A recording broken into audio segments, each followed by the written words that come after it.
Greeting to my friend and Dr. Ung Ling Ling. My name is Frederick Chong and I'm with Wahid today. We'll present our presentation about the CSC126 Assessment 4. So now we will begin our report. For the introduction, based on the question given, we've been given task to create a C++ program. The program are designed to calculate grade and GPA for students. It provides a user-friendly interface for students to input their grade for different courses. The courses are English, Maths, Science, Programming, and History. And the program calculates the overall grade and GPA based on the input. With this program, students can easily keep track of their academic performance and track their progress throughout the semester. The calculated GPA can also serve as a useful reference for future academic and career opportunity. The program will display output for the grade of every subject and the student GPA. The program also reminds the student to repeat the failing subject. By applying what we have learned this semester, we will be able to create this program. We also hope that people will find it easy to use our C++ program, and we will make sure to improve and enhance our programming skill. Second, the project objective. This project objective is to develop our teamwork as a whole team. It is also to enhance our programming and communication skills.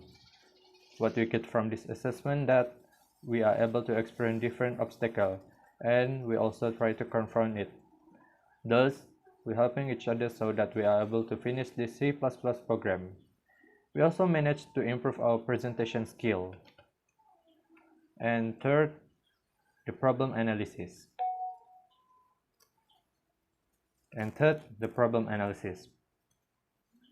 Problem analysis is also called the definition phase. In this phase, the problem will be defined to acquire a clear understanding of the problem requirement.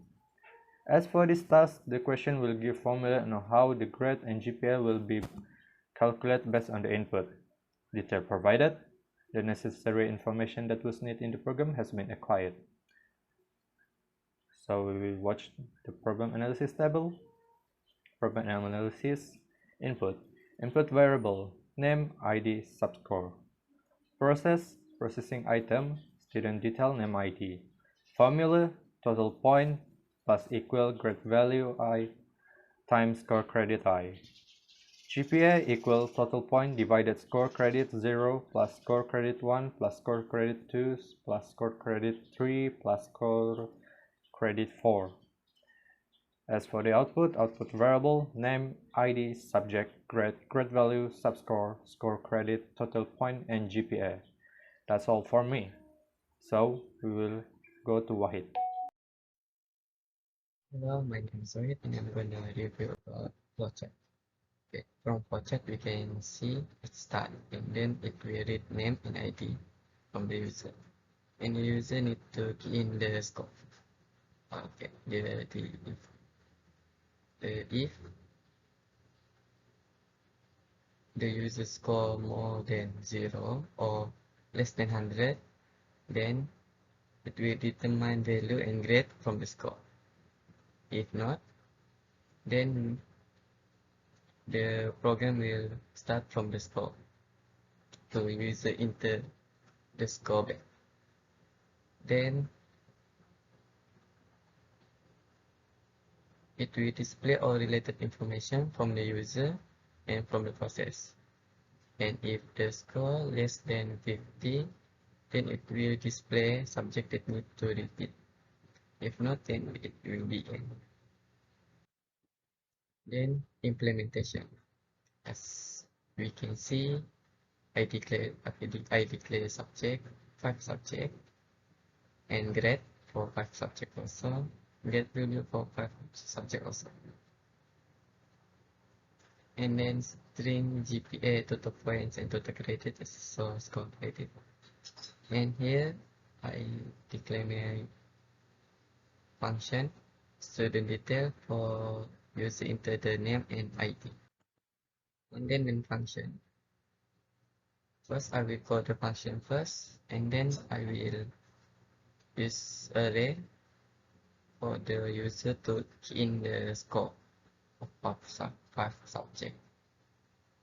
If the score less or more than if the score less than 0 or more than 100, it will see out display error that need to be enter the score. And here we can see to determine grade value and grade for all the subjects. Here is the calculation to calculate the total credit and GPA. And then this for the output display. And this for the if score less than 50, then subject will display for the subject that need to repeat it. Output. This output will show when you enter score more than 50 and less than 50. This when you enter score more than 50. And this will show if you enter more score less than 0 or more than 100. And then thank you.